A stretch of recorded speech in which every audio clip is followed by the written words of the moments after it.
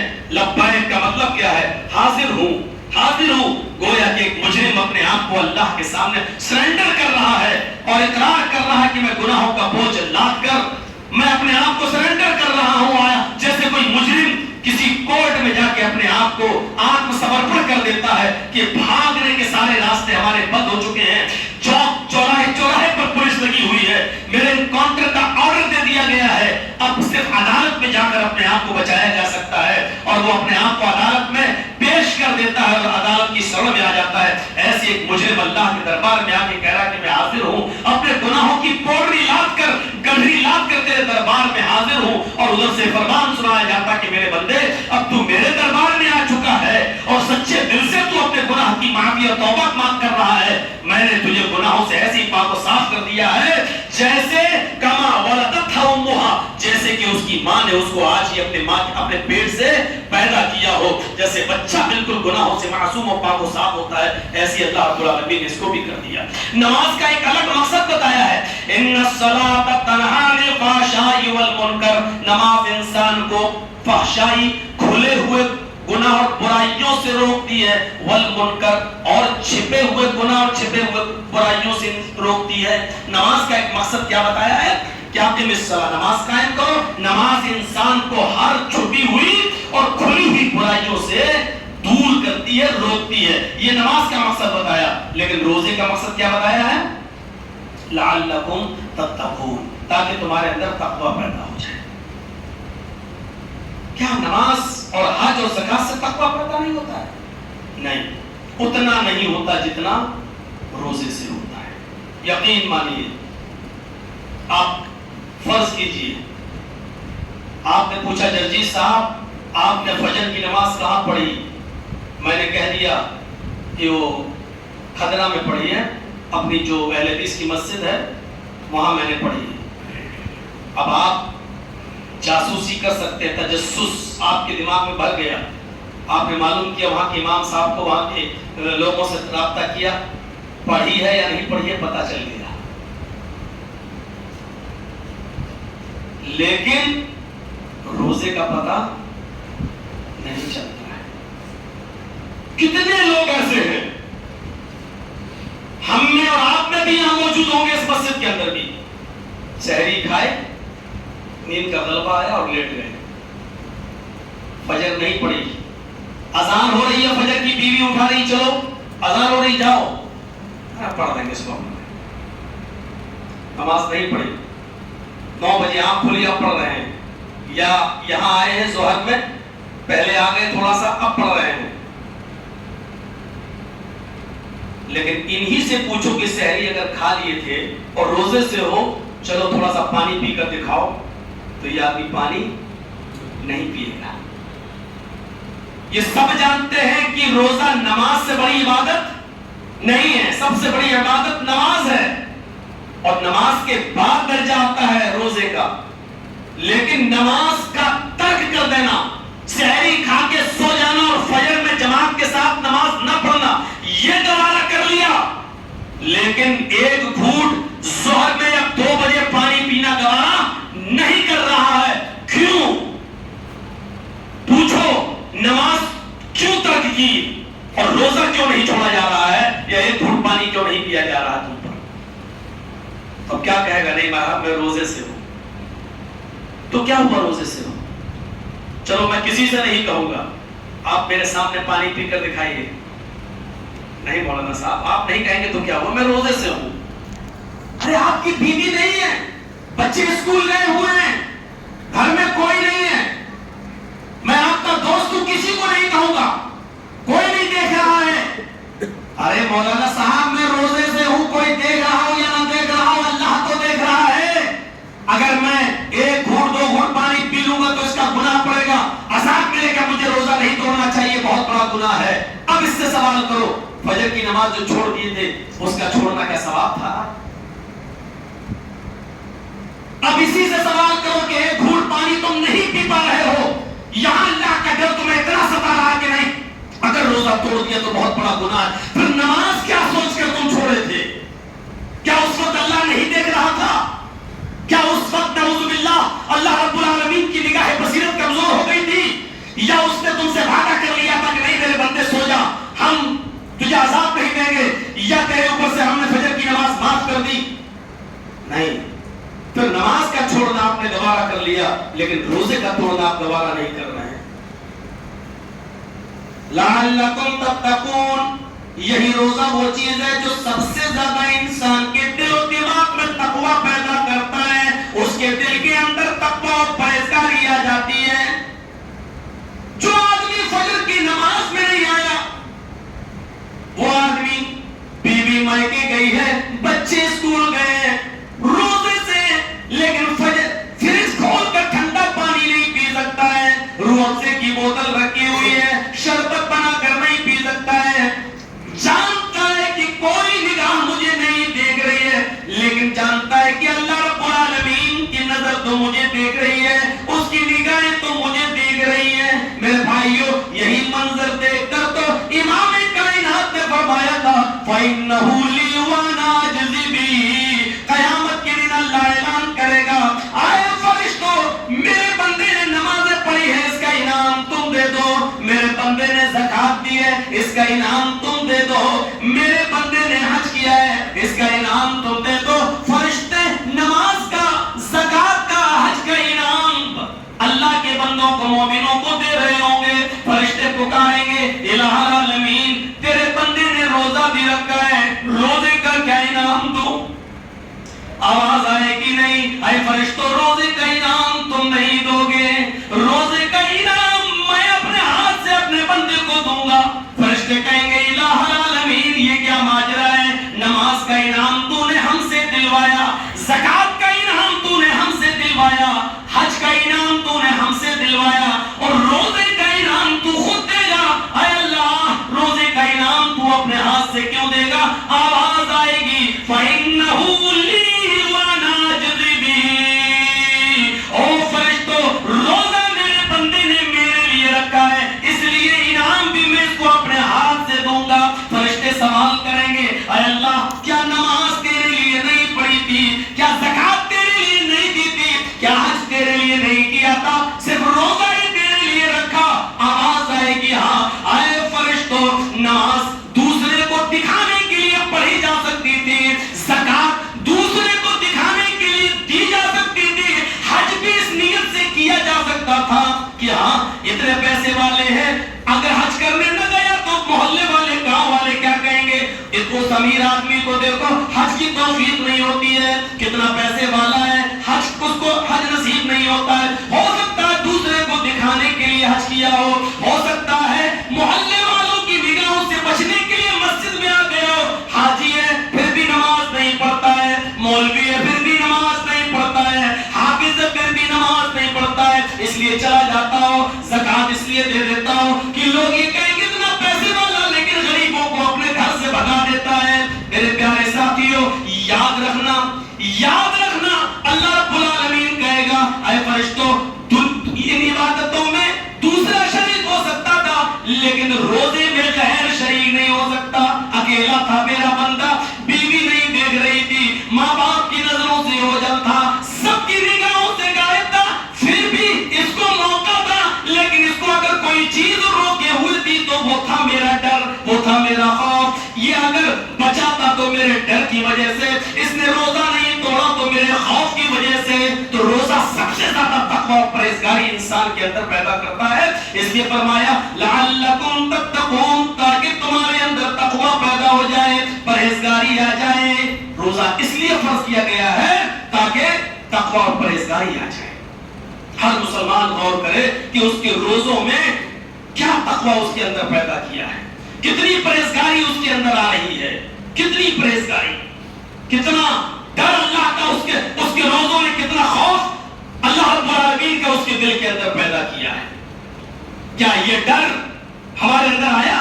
صحیح بخاری کے الفاظ ہیں، اللہ کے نبی اپنی باندی کو، خادمہ کو آواز دے رہے ہیں اور وہ سن کر نہیں آتی ہے، دوبارہ آواز دی، سن کر نہیں آئی. تیسری بار آواز دی لیکن اس نے سنا اور سن کر پھر نہیں آئی. اللہ کے نبی نے کہا عائشہ ذرا دیکھو تو کہاں چلی گئی. دروازہ کھولا, دیکھا وہ تو دروازے کے باہر ہی بیٹھی ہوئی ہے اور بکری کے چھوٹے سے بچے کے ساتھ کھیل رہی ہے. اس کا کان پکڑ کر ہنسی مذاق کر رہی ہے, اس کے ساتھ لہو لعب میں مست ہے. پوچھا عائشہ نے لوٹی سے, کیا اللہ کے نبی کی آواز تمہارے کانوں میں نہیں آئی؟ اس نے کہا آئی. کہا کتنی بار؟ کہا 3 بار پکارا, تینوں بار میں نے سنا. اس زمانے کی لونڈی اور خادمہ بھی کتنی سچی ہوا کرتی تھی. کہا اچھا پھر بھی تم نہیں آئی کیوں؟ سر نیچے کر لیا, کوئی جواب نہیں تھا. کہا چلو تمہیں اللہ کے نبی اندر بلا رہے ہیں. وہ لونڈی اندر جاتی ہے. اللہ کے رسول نے پوچھا کیا تم نے میری آواز سنی؟ حضرت عائشہ نے فرمایا اے اللہ کے رسول 3 بار آپ نے آواز دی, 3 بار اس نے سنا اور پھر بھی نہیں آئی. اللہ کے نبی پھر اس سے پوچھتے کیا تم نے میری آواز سنی؟ جی. تینوں آواز سنی؟ جی. مسئلہ کیا نکلتا ہے اس سے؟ ایک مسئلہ یہ نکلتا ہے کہ حضرت عائشہ جیسی سچی عورت تصدیق کر رہی ہے کہ تینوں آوازیں سنی پھر بھی نہیں آئی, لیکن پھر بھی آپ اس لڑکی سے, اس خادمہ سے پوچھ رہے ہیں کیا تم نے تینوں آوازیں سنی؟ یعنی دونوں طرف سے بات کو پہلے سن لینا چاہیے. اما عائشہ نے جو کچھ کہا اس کی تصدیق اس لڑکی سے بھی کر لینا چاہیے, اس لوڈی سے بھی. یعنی بنا تصدیق کیے ہوئے کسی کی بات پر کان دھرنا اور اسی کی بات پر آ کر آپے سے باہر ہو جانا اور اپنا ماحول خراب کر لینا, یہ اسلامی تعلیم کا حصہ نہیں ہے. اللہ کے نبی صلی اللہ علیہ وسلم نے اس سے پوچھا اور 3 بار پوچھا. کیا تینوں تم نے میری آوازیں سنی؟ اس نے کہا پھر بھی نہیں آئی. جواب نہیں دیا. کیوں نہیں آئی؟ اس نے سر نیچے کر لیا. چونکہ اللہ کے نبی صلی اللہ علیہ وسلم جب مسواک کیا کرتے تھے تو مسواک اپنی کان میں لگا لیا کرتے تھے. آپ نے وہ مسواک کان سے اٹھائی اور غصے میں آ کر اس باندی کی, اس لوڈی کی طرف آپ نے ہاتھ بڑھایا. مسواک سے کتنی تیز لگتی, ایسے اٹھا کر اس کو جو مارنا چاہا اس کے کان تک مسواک لے گئے لیکن مارا نہیں. اس مسواک کو واپس اپنے کان میں کر لیتے ہیں, آنکھوں میں آنسو رکھ لیتے ہیں, کان میں مسواک رکھ لیتے ہیں, آنکھوں میں آنسو آ جاتے ہیں اور کہتے ہیں کہ لونڈی جا, اب تو جلدی سے میری آنکھوں سے دور ہو جا, یہاں سے چلے جا, تھوڑی دیر کے بعد تم سے میں ملاقات کروں گا, ابھی تم یہاں سے جاؤ. حضرت عائشہ صدیقہ کہنے لگی ایسے اگر آپ کسی کو نظر انداز کرتے رہیں گے تو یہ لونڈی سر پہ چڑھ جائے گی. ہلکی پھلکی سزا اس کو ملنی چاہیے تاکہ یہ سر پہ نہ چڑھے. اور آپ نے تو اللہ کے نبی مسواک نکال لی تھی کان سے اس لونڈی کو مارنے کے لیے, آپ کو 1-2 مسواک اس کو مار دینا چاہیے تھا, آپ نے کیوں نہیں مارا؟ فرمایا عائشہ جب میں نے مسواک کان سے نکالی اور اس لونڈی کی طرف ہاتھ میں نے بڑھایا اس کو مارنے کے لیے, اسی وقت میرے ذہن میں میرے دماغ میں یہ خیال آیا قیامت کے دن جب نیکیاں اور برائیاں تولی جائیں گی تو اس لونڈی کی غلطی ترازو کے پڑھنے میں رکھ دی جائے اور میرا مسواک سے مارنا ترازو کے دوسرے پڑھنے میں رکھ دیا جائے اور ان دونوں کو اٹھایا جائے تو کہیں میری مار اس کی غلطی سے زیادہ نہ ہو جائے, کہیں میرا ہلکا سا جو اس کو مار رہا ہوں کہیں میری یہ دی ہوئی سزا اس کی خطا سے اس کی غلطی سے کہیں زیادہ نہ ہو جائے اور قیامت کے دن یہ لونڈی خود اللہ کی عدالت میں میرے خلاف مقدمہ درج نہ کر دے اور قیامت کے دن میں اللہ کے سامنے جواب دینا ہو جاؤں. اس خوف نے, اس ڈر نے مجھے اس مسواک سے اس لونڈی کو مارنے نہیں دیا, مجھے مجبور کر دیا کہ میں مسواک اپنے کان میں رکھ لوں اور اس کو نہیں ماروں. اللہ اکبر, کیا تقویٰ تھا اور کیا خوف تھا. اگر ہمارے روزے, ہماری یہ عبادت اس مہینے میں جو کی جا رہی ہے اور یہ روزہ اگر یہ تقویٰ ہمارے اندر پیدا نہیں کر سکا تو پھر سب بیکار ہے. ایک صحابی اللہ کے نبی سے کہتے ہیں کہ اللہ کے رسول میرے کچھ غلام ہیں, کبھی کبھی وہ امانت میں خیانت کرتے ہیں اور پھر جب میں ان سے حساب و کتاب لیتا ہوں تو وہ جھوٹ بولتے ہیں, میں ان کو کبھی کبھی سرزنش کے طور پر مارتا ہوں, سزا دیتا ہوں. اے اللہ کے رسول کیا اس کا بھی حساب کتاب ہوگا کیونکہ وہ میرے غلام ہیں اور میری امانت میں خیانت کر جاتے ہیں کبھی کبھی, اس پر میں ان کو اگر سزا دوں تو کیا اس پر بھی گناہ ہوگا؟ اللہ کے رسول نے فرمایا کہ نہیں, ان غلاموں کی خیانت اور ان کی گناہ جو تمہارے ساتھ وہ کرتے ہیں ترازو کے ایک پلڑے میں رکھے جائیں گے اور تمہاری سزا دوسرے پلڑے میں رکھی جائے گی اور ترازو اٹھائی جائے گی. اگر تمہاری سزا زیادہ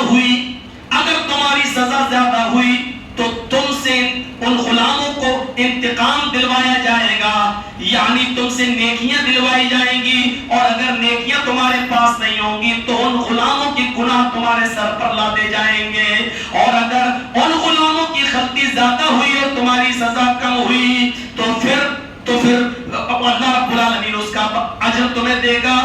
یہ سزا پھر وہیں پر برابر کر دی جائے گی.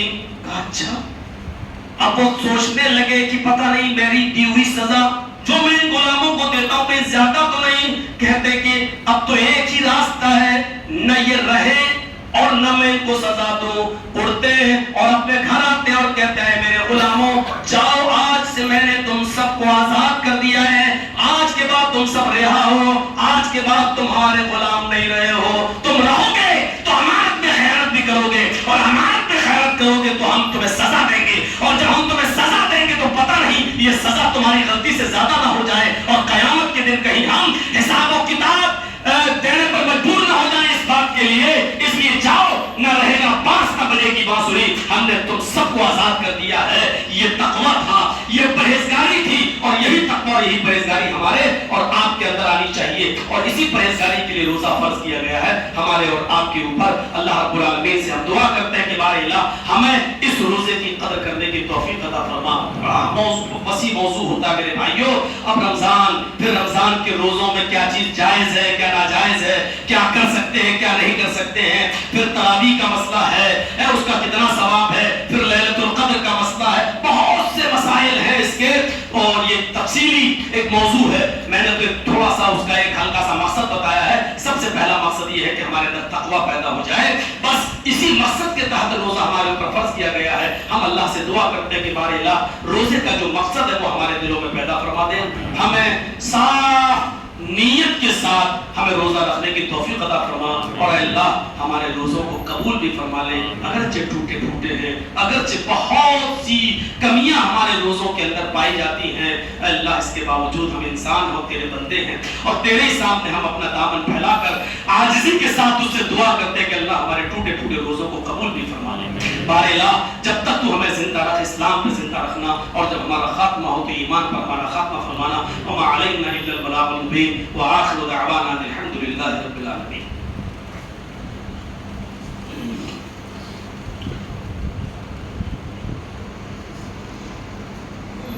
إن الحمد لله نحمده ونستعينه ونستغفره ونعوذ بالله من شرور أنفسنا ومن سيئات أعمالنا.